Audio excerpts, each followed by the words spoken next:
Bienvenidos a todos y a todas un día más a Las Voces Sin Conocer, un proyecto de podcast dirigido por unos chavales de Madrid en el que buscamos pasárnoslo bien y entretener. Hoy tenemos a una persona muy especial que tiene mucho que contarnos. Bienvenido, Pablo. Hola, muchas gracias.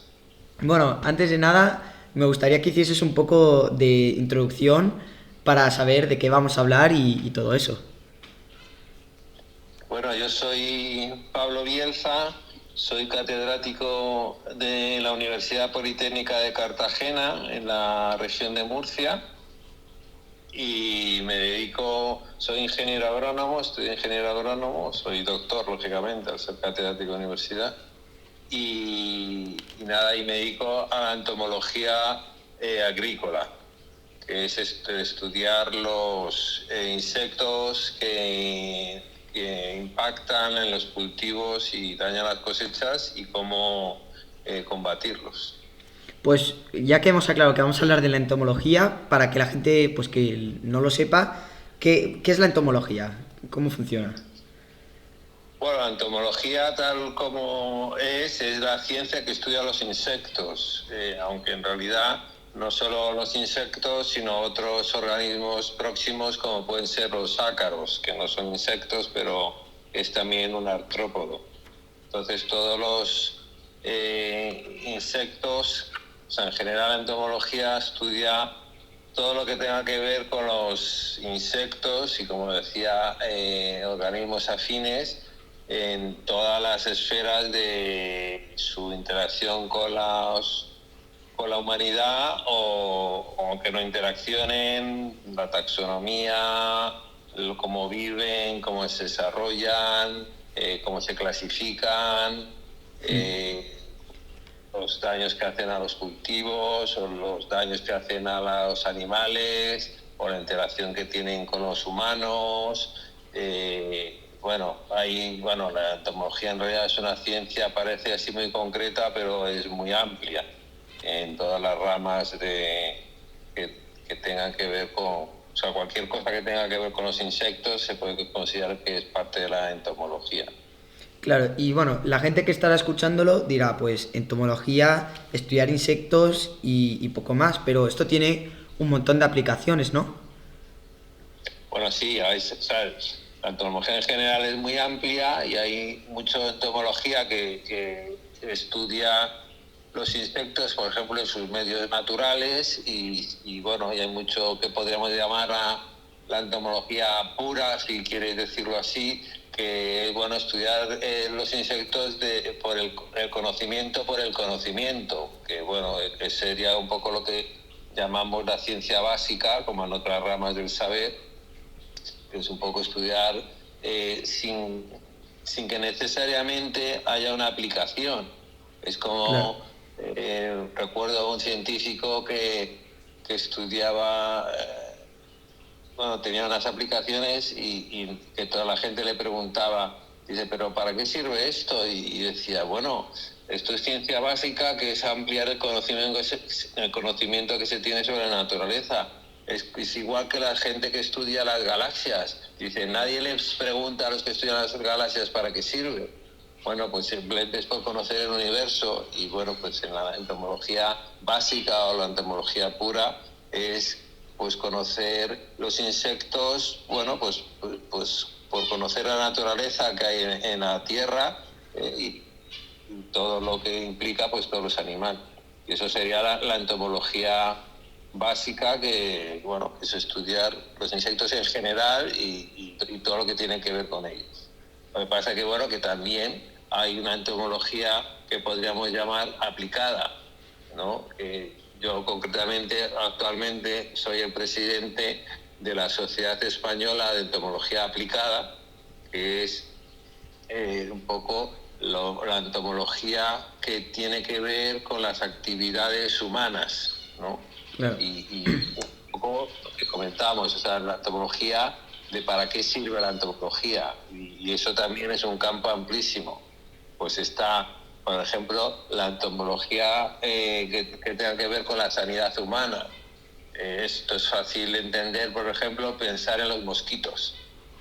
todos los mosquitos que interaccionan con los humanos en la transmisión de enfermedades, o sea, ya no solo porque te piquen o te dejen de picar, sino por la transmisión de enfermedades.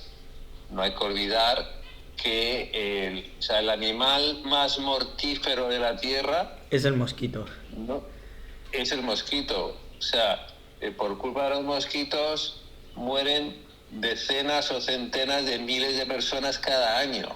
Sí, principalmente por la malaria, porque transmiten la malaria y transmiten muchas enfermedades. O sea, cuando a alguien le preguntas ¿cuál es el animal más mortífero? Pues la gente puede pensar en los leones, en los hipopótamos. Sí, algo así, o el tiburón. Las serpientes venenosas.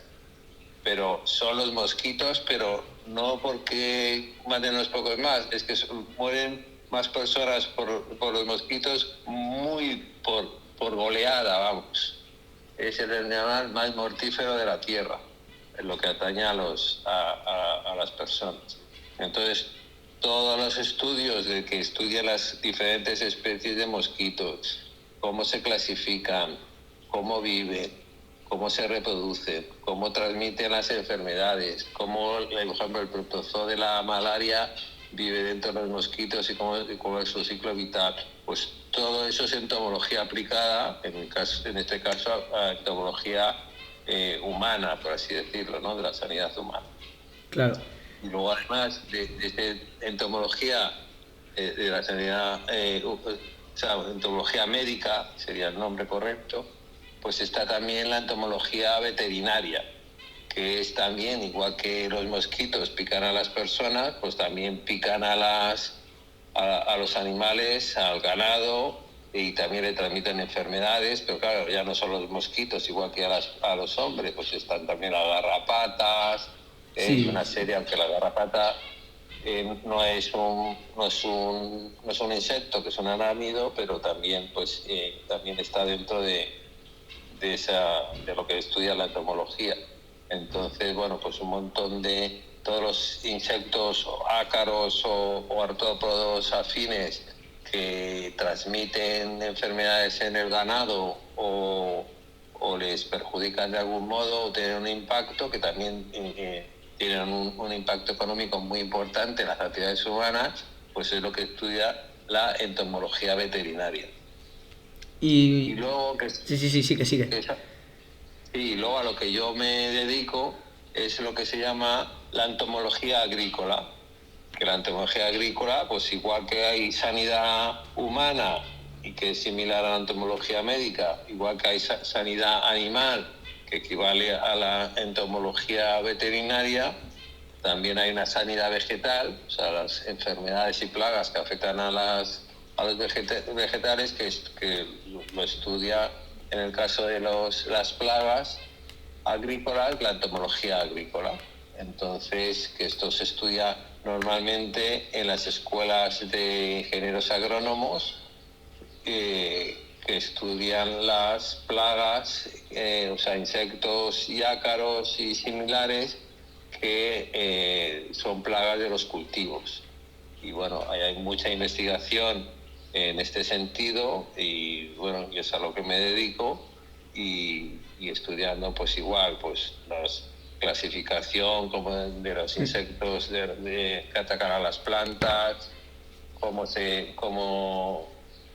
identificarlos, cómo se comportan, cómo atacan a los cultivos, su dinámica poblacional, o sea, cómo suben las poblaciones y cómo bajan, qué factores les afectan, cómo combatirlos, cómo las plantas también transmiten virus y cómo transmiten esos virus. Y bueno, es un mundo pues muy bonito y muy complejo para ayudar a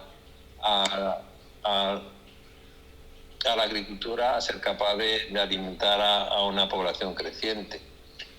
Y luego ya por fin también estaría la entomología forestal, que es un poco igual que la entomología agrícola se aplica a los cultivos, pues la entomología forestal pues aplicaría a las plagas de los bosques y de las especies forestales, ¿no? Entonces, que bueno, pues también tienen, en los bosques también hay muchas plagas de insectos que pueden dañar severamente los árboles, y bueno, pues también tienen sus expertos que estudian todas estas plagas forestales. Y un poco, si no creo que se me olvide nada, pues más o menos sería un poco el ámbito general de la entomología.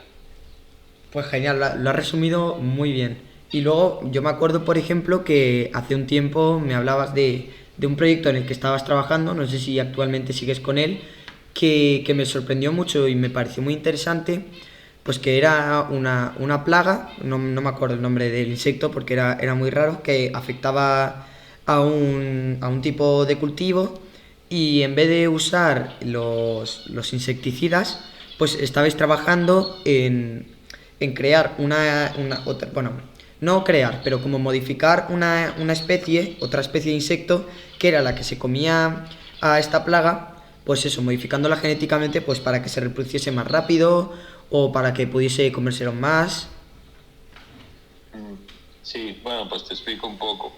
A ver, para combatir las plagas agrícolas, pues se han usado pues muchos métodos. Pues a lo largo de la historia, pues bueno, pues lo que la gente quizá actualmente más conoce, pues son los, como dices muy bien, los insecticidas. Pero bueno, los insecticidas realmente no comenzaron a producirse industrialmente y a usarse de manera habitual hasta mediados del siglo XX. O sea que en realidad desde hace quizá pues 70 años, una cosa así. Entonces, bueno, o sea, porque antes pues había pocos métodos de control. Y bueno, cuando se empezaron a usar los insecticidas, pues la verdad es que funcionaron muy bien y se han usado ampliamente, y de hecho han salvado a la humanidad de morir de hambre.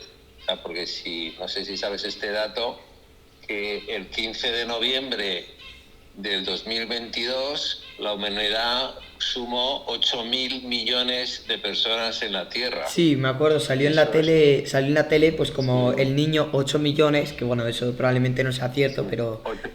pero salió Ocho así. mil millones. Eso, 8.000 millones, perdón. Y sí, Sí, fue sí, un hito que es una población enorme, o sea, somos demasiados. sí, sí. Y es que fíjate, la especie humana, el Homo sapiens, llevamos en la Tierra, se considera más o menos 200.000 años. Pero no fuimos 1.000 millones hasta relativamente, o sea, hasta recientemente. O sea, no se cumplieron los 1.000 millones hasta, se calcula que fue más o menos en 1804. O sea, hace apenas 219 años. Sí, que se haya octuplicado. Sí, o sea, hemos tardado casi 200.000 años en ser 1.000 millones. Fuimos 1.000 millones en 1804, fuimos 2.000 millones, si no me acuerdo mal, pues se tardó otros ciento y pico años, creo que más o menos en 1920 y algo, pero es que ahora somos 1.000 millones más cada 12, 14 años. Sí, es una O sea, barbaridad. o sea, de 200.000 años el primer 1.000 millón, y ahora solo cada 12 años somos 1.000 millones más. Claro, esto ha sido gracias a dos avances fundamentales. Uno es la medicina, o sea, el rebajar la mortalidad infantil, el aumentar la esperanza de vida, etcétera.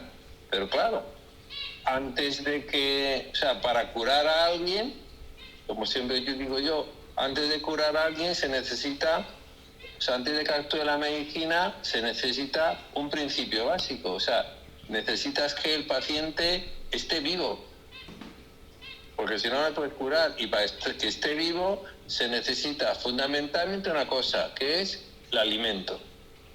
Entonces, todo el desarrollo de la población humana ha sido gracias al desarrollo de la medicina, pero también por el desarrollo de la agricultura, que esto a mucha gente se le olvida. Es que tenemos la manía de comer todos los días. Y Sí, si sí. no hay alimento, y hemos hecho esto, o sea, hemos tenido que cuatriplicar la producción de casi todos los alimentos. Y además esto se ha hecho sin aumentar en los últimos años la superficie agrícola. O sea, de hecho ha disminuido y ha sido gracias, bueno, pues a un desarrollo de la agricultura, de la mejora vegetal, la fertilización, etcétera, pero también de control de plagas, porque más o menos se calcula que el 40% de la producción de alimentos se pierde por las plagas, el 40%. Sí, sí, casi la mitad. Sí, o sea, es muchísimo. Entonces, o sea, imagínate, y eso a nivel global, ¿no? No en todos los países ni todos los cultivos se pierde tanto, pero a nivel global, pues se pierde Sí, mucho. Y esto, y no se pierde más gracias a la entomología agrícola que se está... Entonces, bueno, eso venía a decir que, claro, los insecticidas, aunque están muy demonizados y tienen mala fama, realmente han tenido un papel importante en el desarrollo de la humanidad, porque han conseguido, ha sido uno de los actores, entre otros, de conseguir una producción de alimentos estable y suficiente y además saludable. ¿Qué ha pasado últimamente? Que bueno, pues ha habido ciertos, bueno, algunos insecticidas eran quizá demasiado tóxicos y no solo mataban a las plagas agrícolas, sino mataban a otros insectos que estaban ahí alrededor de los cultivos. Otros quizá eran demasiado, bueno, no demasiado, tenían cierto efecto tóxico luego para las personas, sobre todo para los aplicadores. Bueno, esto estoy hablando de antiguamente. Hoy en día todos los insecticidas son muy seguros, o sea, especialmente en la Unión Europea, que se hace un montón de estudios sobre la toxicidad de los insecticidas. O sea, cualquiera puede estar tranquilo que cualquier alimento que se comercializa en Europa no tiene residuos de insecticidas tóxicos en absoluto. Vamos, eso está más que garantizado. Pero aún así, a pesar de que todos los insecticidas autorizados y usados en Europa son muy seguros y no tienen ningún problema de toxicidad ni para el aplicador ni para el consumidor, tienen otros problemas técnicos asociados a su uso. Por ejemplo, yo he investigado durante mucho tiempo lo que se llama la resistencia a los insecticidas.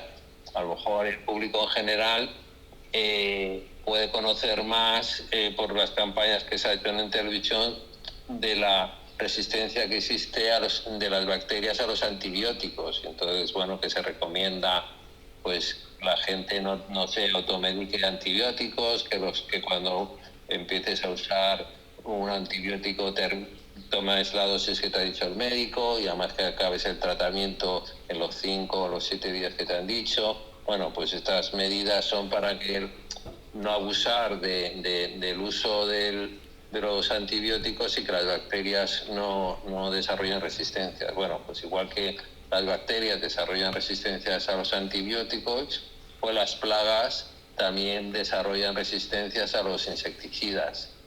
Porque, bueno, esto es un fenómeno, es como la evolución, pero en una escala de tiempo muy pequeña. Pues si tú tienes una población de insectos, que a lo mejor ponle que tienes ahí en una zona, no sé, 1.000 millones de individuos de una especie de insectos y estás tratando con un insecticida, pues siempre habrá alguno que tenga una variante genética, bien por mutación o por otros métodos, que sea más resistente a ese insecticida. Pero claro, si abusas de ese insecticida y todo el mundo trata con ese insecticida, solo los descendientes de ese único individuo, que es muy raro y que en otras condiciones no prevalecería, pues es el que se impone en la población y desarrolla resistencia a insecticidas y entonces todos se convierten resistentes a ese insecticida.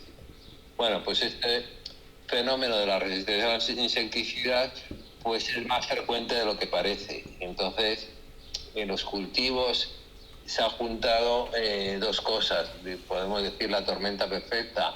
Las plagas desarrollan resistencia a insecticidas y luego se han prohibido por diferentes razones muchos insecticidas en la Unión Europea, entonces se tienen muy pocos insecticidas, materias activas se dice, para aplicar. Entonces, claro, los agricultores necesitan otras herramientas que no sean los insecticidas para combatir las plagas. Y aquí entran otros métodos. Hay métodos que se llaman usar semioquímicos, que es una rama también muy interesante, que es usar feromonas o algunos compuestos que los confunden, que bueno, esto es otro campo, pero aquí va ahora que estoy yo trabajando en lo que se llama el control biológico, que es, bueno, es usar depredadores que se comen a las plagas, y esos depredadores normalmente son insectos.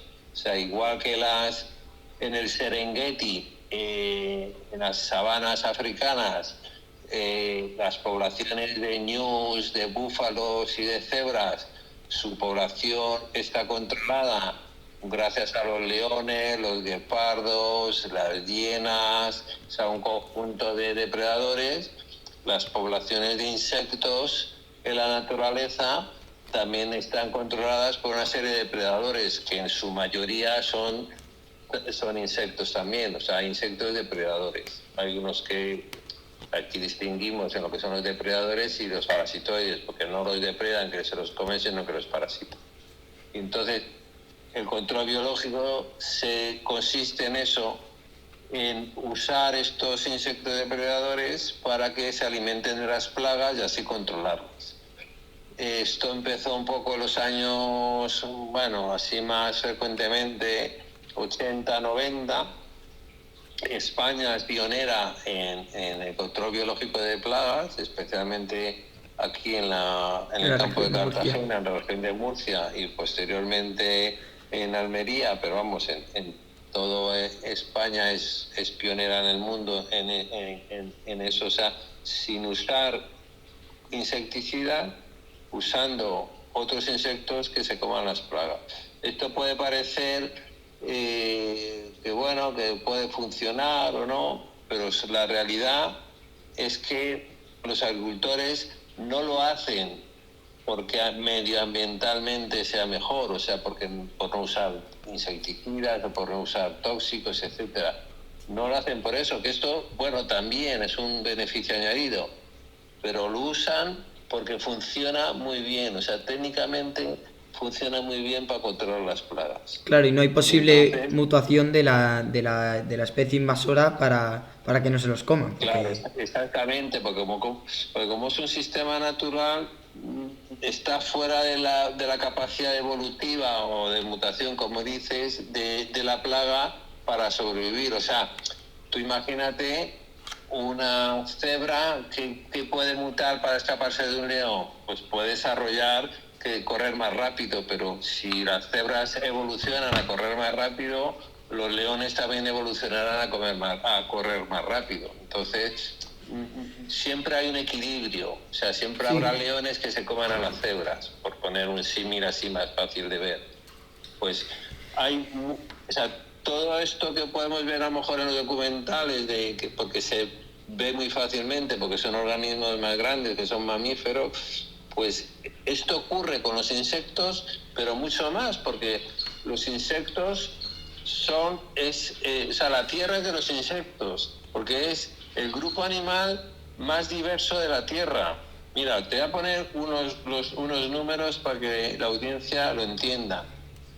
Pues uno puede pensar en los vertebrados, o sea, los mamíferos, y dice, bueno, ¿cuántas especies de mamíferos hay? Pues fíjate, todos los felinos, todos los cánidos, todos los ungulados, todos los roedores, bueno, todos los mamíferos que se te pueda imaginar, que son muchísimos, pues el número de especies pues puede ser 7.000, 9.000 como mucho especies.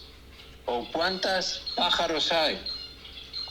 Todos los pájaros de la Tierra, todas las especies que existen, los pájaros cantores, las rapaces, las acuáticas, todas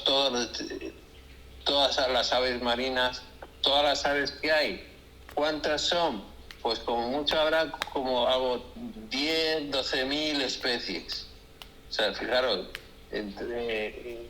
alrededor de 10, cada grupo 10.000, Sí, para 10.000. quedarnos con una cifra de estos grupos de animales. Pues de insectos, solo de insectos, hay descritas 1.000.000 de especies. O sea, hay 100 veces más insectos que mamíferos o que aves.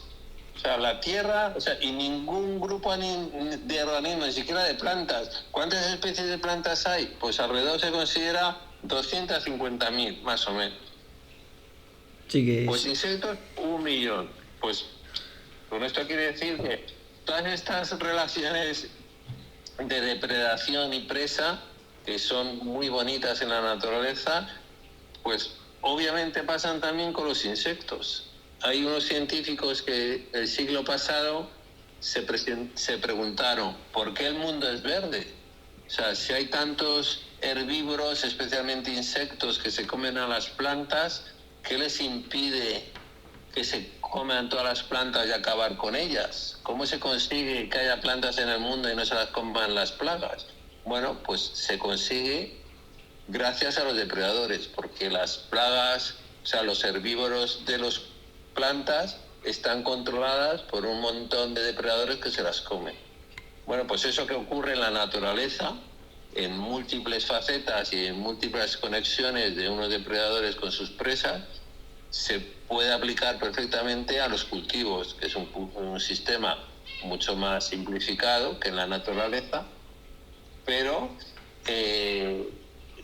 lo que haces es, bueno, en el cultivo te va a entrar sí o sí las plagas porque llegan y se reproducen, pero claro, tú tienes unas plantas en un cultivo, pues en la naturaleza pues hay una planta de una especie aquí, hay otra de otra especie allá, y bueno, y sobreviven, bueno, unos nichos ecológicos mejor o peor, pero claro, los cultivos, como queremos que nos produzcan alimento, pues están una junto a otra, todas seguidas, están bien alimentadas, bien regadas, o sea que son como un paraíso para cualquier plaga. Entonces va ahí y se reproducen muy fácilmente las plagas en los cultivos. Pero el control biológico, o sea, el utilizar otros insectos que depreden sobre esas presas que son las plagas y a su vez se multipliquen para seguir depredando y poder controlar la población, pues es un sistema muy eficaz. Entonces, bueno, a lo que iba. Entonces, este control biológico se usa ya exitosamente en la mayoría de los cultivos de invernadero, por poner un ejemplo, del sureste español, bueno, de todo el Mediterráneo. La gente que nos escuche puede tener la seguridad de que los tomates, pimientos, berenjenas, calabacines, melones, etcétera, que les llega de los cultivos de invernadero, sus plagas no están controladas mayoritariamente por insecticidas, sino que están controladas por lo que se llama el control biológico, que están, es decir, con otros insectos que se comen a las plagas. O sea, puede parecer que los invernaderos es un sistema de producción muy artificial, pero es casi todo lo contrario. Es un sistema de producción que utiliza la energía solar, porque se calienta, no tienen gasto de energía más que porque la temperatura es por energía solar, y además las plagas no se controlan por insecticidas, sino por control biológico. Y entonces, funciona muy bien, y esto hoy en día está muy extendido. Sí, ¿Qué pasa? sí. Eso es lo que me preguntabas. Aunque se usa el control biológico, bueno, tiene algunas limitaciones. Por ejemplo, cuando hace mucho frío, los depredadores no se reproducen muy bien, pero las plagas se reproducen mejor. O los depredadores, a lo mejor en algunos cultivos, pues necesitan un alimento suplementario para que se instalen. Claro, bueno, esto que que he dicho que parece tan fácil, pues obviamente técnicamente tiene sus problemas. Entonces, lo que nos hemos dedicado en mi laboratorio es decir, bueno, igual que hemos hecho mejora genética de los cultivos y de los ganados durante miles de años, porque claro, el trigo, el trigo en realidad no existía, fue un cruce espontáneo que hace 10.000 años pues, los agricultores supieron seleccionarlo. O el tomate, que yo me acuerdo que eran como bayitas del norte que eran tóxicas y ahora son lo que son. Exactamente, el tomate que viene de América, pues los tomates silvestres, es una planta que tiene una baya muy pequeña, que además es, como dices tú muy bien, muchas son tóxicas, otras no son tan tóxicas, pero vamos, son amargas, no saben bien, etcétera. O la sandía era también un fruto pequeño, con muy poca pulpa y casi todo semillas y muy poco dulzor. Bueno, pues eso, al principio, eso se hizo una mejora genética, seleccionando, pues surgen mutaciones de manera espontánea y los agricultores durante miles de años han sabido irlo seleccionando. ¿Qué ha pasado? Que en los últimos 100 años ese proceso de mejora genética, en vez de ser así más inconsciente, ha sido más científico y sobre todo desde que se ha sabido de las leyes de Mendel y cómo se heredaban los genes, pues se ha hecho un proceso de mejora genética más científico y entonces, bueno, se ha podido progresar en los últimos 100 años, como decía antes, pues se ha multiplicado por 4 la cosecha de la producción de arroz, de trigo, de maíz, de patata, que bueno, que al fin y al cabo son los cultivos que alimentan al mundo. O los pollos, pues los pollos de principios del siglo XX hacía falta mucho alimento para conseguir un pollo que casi no engordaba y ahora eres capaz con menos alimento hacer un pollo más gordo y entonces se produce de manera más barata. O sea, tú consigues producir más alimento y además que llegue a más población. O sea, ¿qué sería ahora sin los pollos? O sea, ¿cómo no podía llegar carne a mucha población que no tiene muchos recursos? Entonces, bueno, pues esto, todo este proceso de mejora genética está alimentando al mundo, ¿no? Bueno, pues igual que se ha hecho esa mejora genética, nosotros estamos haciendo una mejora genética de estos depredadores que se alimentan de las plagas. Estos depredadores, lo que se les llaman, que no lo han comentado, se llama enemigos naturales de las plagas. Pues nosotros hacemos mejora genética de los enemigos naturales, pero lo hacemos sin lo que se llama ingeniería genética. O sea, nosotros no modificamos artificialmente los genes de estos enemigos naturales, de los depredadores, sino simplemente hay una variabilidad genética natural en la especie. Y, por ejemplo, lo que comentaba de adaptación al frío, pues hay dentro de una especie de un depredador, por ejemplo, el que nosotros trabajamos más, se llama, su nombre científico es Orius laevigatus. Pues estos Orius es una especie que está pues por todo el Mediterráneo y llega hasta al centro de Europa y en el norte de África también hay esta especie. Pues claro, lógicamente las poblaciones que hay en África no tienen la misma tolerancia a la temperatura que las poblaciones de la misma especie que puede haber en Bélgica, por poner un ejemplo. Entonces lo que nosotros hemos hecho es recolectar poblaciones de todos la extensión geográfica de la distribución geográfica de la especie y hemos visto cuáles estaban mejor adaptadas a las bajas temperaturas y así haciendo selección, viendo pues, los individuos que ponían más huevos a bajas temperaturas o que se reproducían mejor o que pues eso, generación tras generación y tras generación, hemos tardado algo así como 10 años de muchas generaciones y mucha selección, pues al final hemos conseguido una raza de Orius que está mejor adaptada al frío.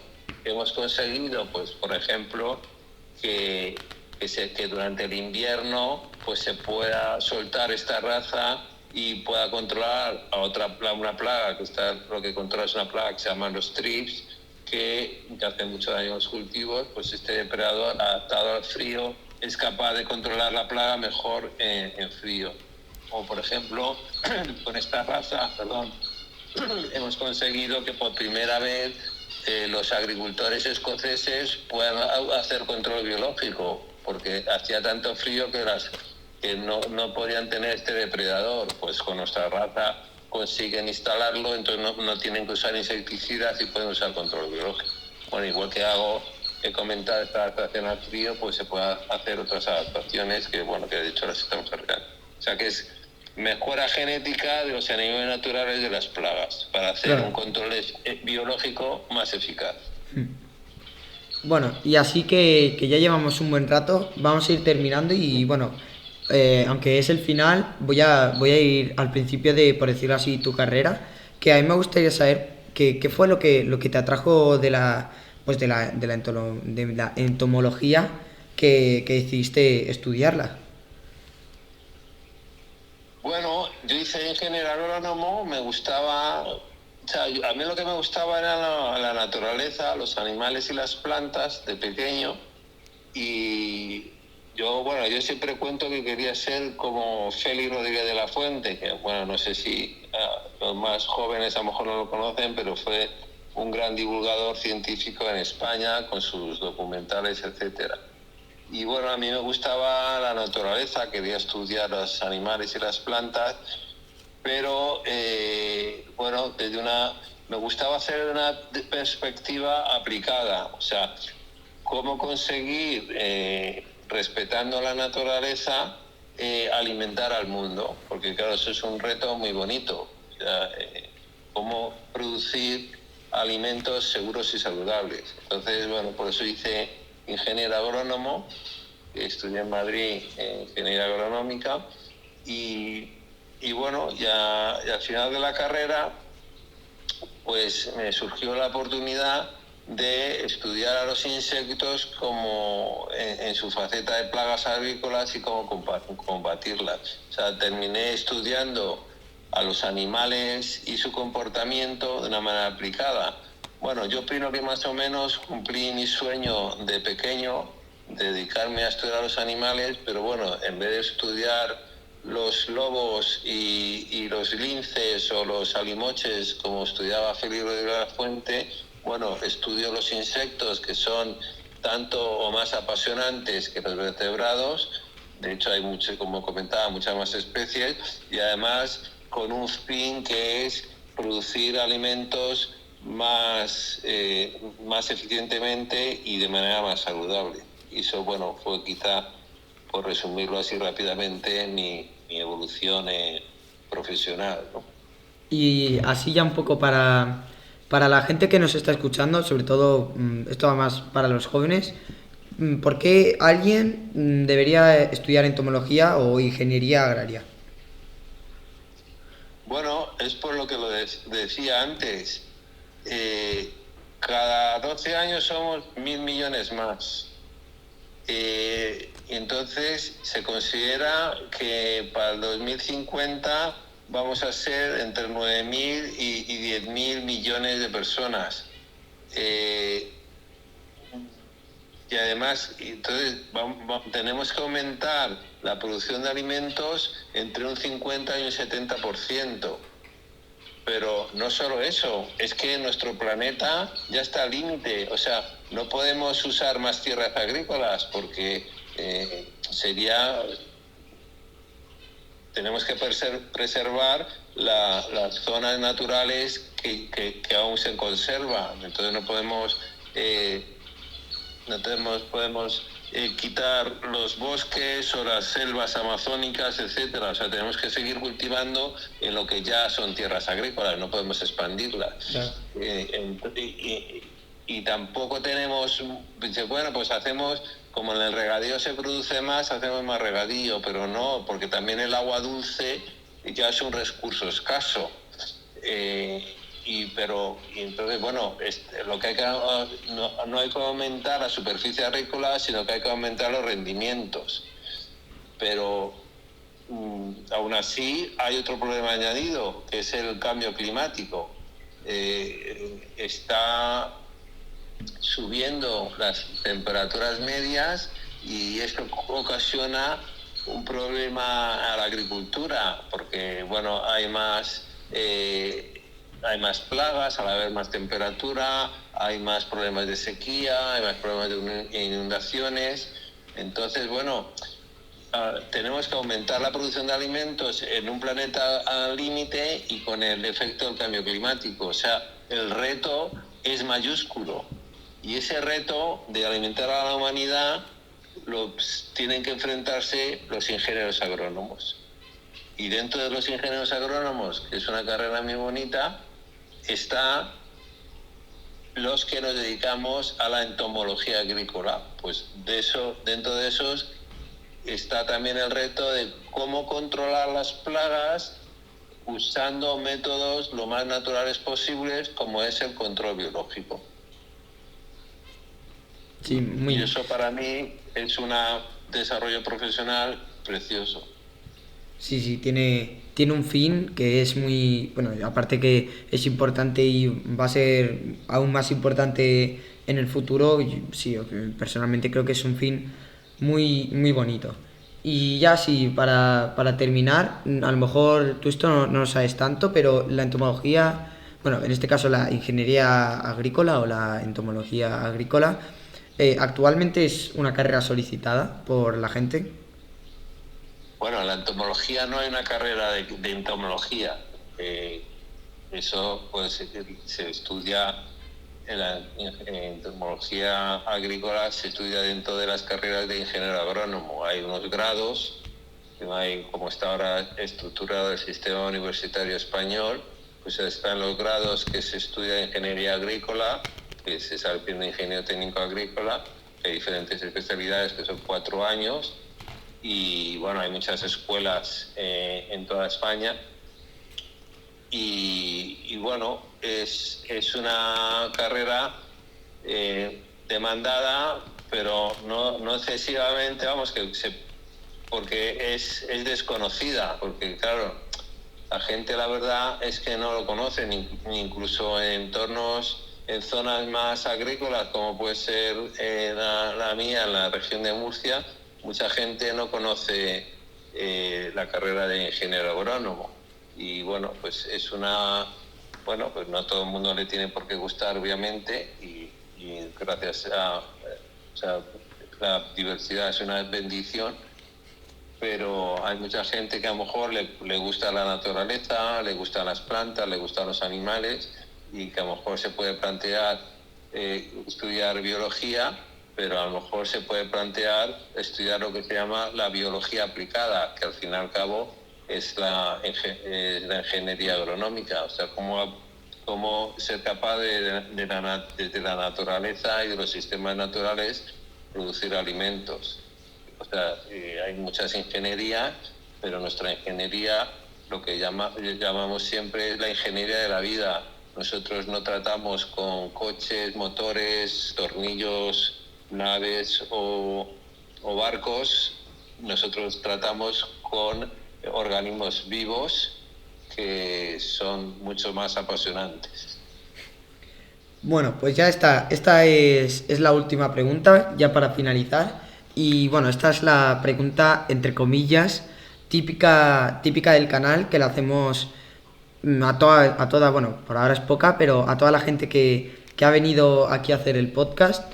Y es que si tú crees que en la vida extraterrestre. Bueno, es una pregunta interesante.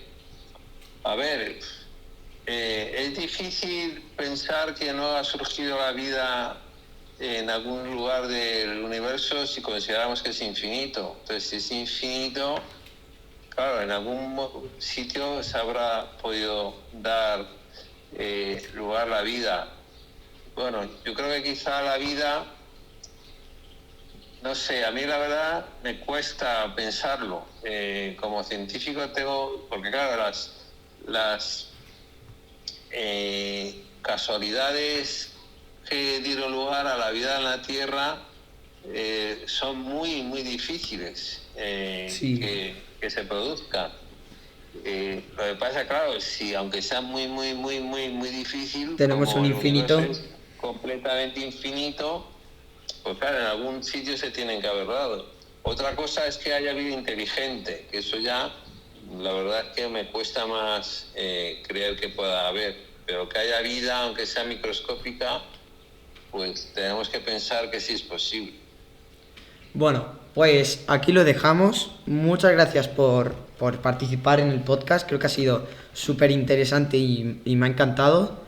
Y nada, pues eso, muchas gracias y nos vemos en el próximo.